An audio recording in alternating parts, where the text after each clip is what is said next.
What type of person, what group do you have the hardest time agreeing with or respecting?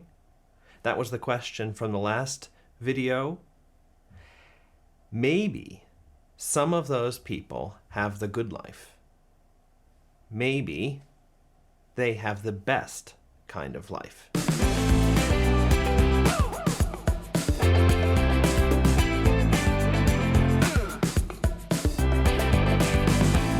Hey everybody, welcome to the Sanctus Forum. I am Michael Stewart Robb, better known as Mike.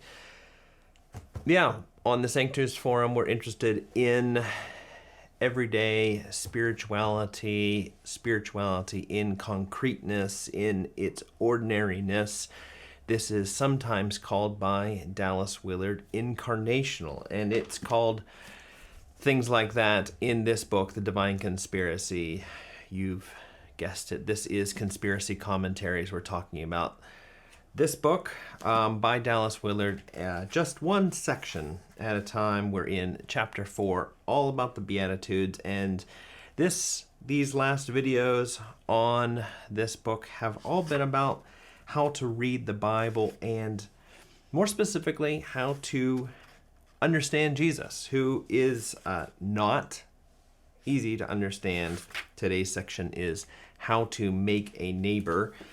And it is focused on the parable of the Good Samaritan. And you do kind of have to see the previous video on that to understand this one, because Dallas Willard has just spent a whole section retelling the story of the Good Samaritan in a kind of more up-to-date kind of language. And it's rather long, actually. I'm surprised that it made the final cut, but he kind of left us hanging because he said this is a case, this story is a case which is supposed to contradict a general assumption, and in that section he doesn't tell us what the general assumption is. Now, most of us, me included, read the story of the Good Samaritan as a teaching about loving people who are different from us, about the importance of doing that, and also not making excuses for being too busy or, of a different group. We need to reach out, sometimes spontaneously, to help these people.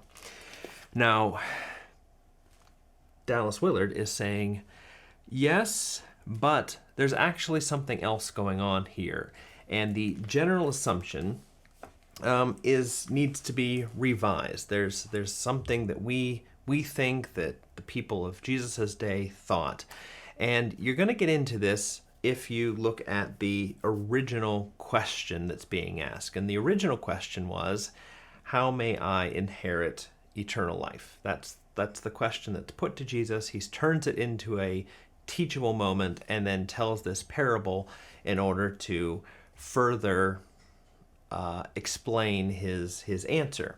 So the question is, who has eternal life? And the general assumption that Jesus's case of the Good Samaritan is supposed to correct is that only those of a certain external type have eternal life.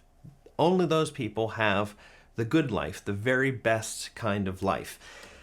And you can see Dallas kind of making this point on page, for me, 112. This is in the last paragraph of this section. He says, Jesus not only teaches us to help people in need, more deeply he teaches us that we cannot identify who has it or who is in with God, who is blessed, by looking at exteriors of any sort. This is a matter of the heart. You see, the parable of the Good Samaritan is not just a parable about who our neighbor is. It's also a parable about who is deeply or significantly connected with God.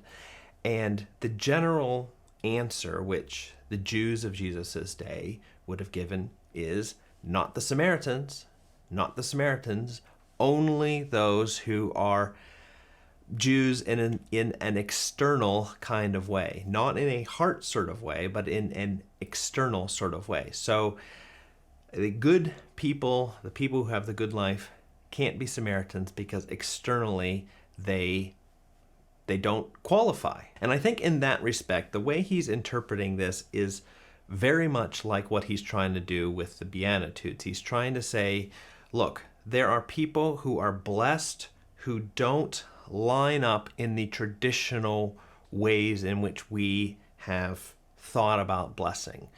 Blessed are the Samaritans, for they will inherit eternal life, is kind of what Dallas Willard at least thinks the teaching of the Good Samaritan is. Blessed are the Samaritans, for they will inherit eternal life. And actually, a whole lot of other people are going to inherit eternal life too, people that don't fit into certain external categories, ones that we as humans are good at creating and identifying. Now, it was Dallas Willard who showed me that Jesus actually switches the question. The question from the person asking at the beginning was, who is my neighbor? Seeking to justify himself, discover that he is a good person by asking this, who is my neighbor? The question at the end of the parable is, who was a neighbor? So you have neighbor turned into something more like an action. It's not defining who are the neighbors out there, but who has been a neighbor, who has beneighbored other people. It becomes an activity. It's something that you do.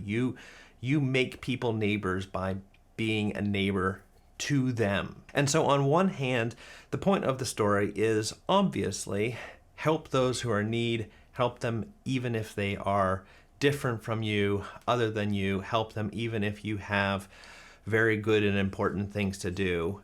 But the point of the story is also don't think that a certain external qualities, categories are going to help you know who is in and who is out. The Samaritan is a very good case of somebody who the Jews would have thought out. Certain externals kept them out.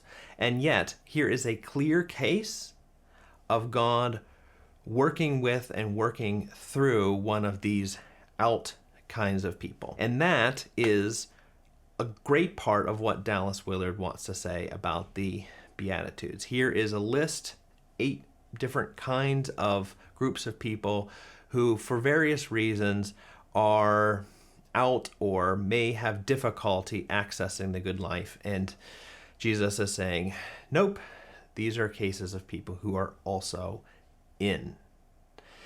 Well, I hope that helps you further. We've got one more section to do before we finish this section on reading the Bible, and that's why Jesus teaches in this manner. So subscribe to this channel, but even better, subscribe to the newsletter over at Sanctus Institute, and then you will know when that comes out. Good. I don't know. What do you say to people who are reading? You say, read well. See you next time. Bye.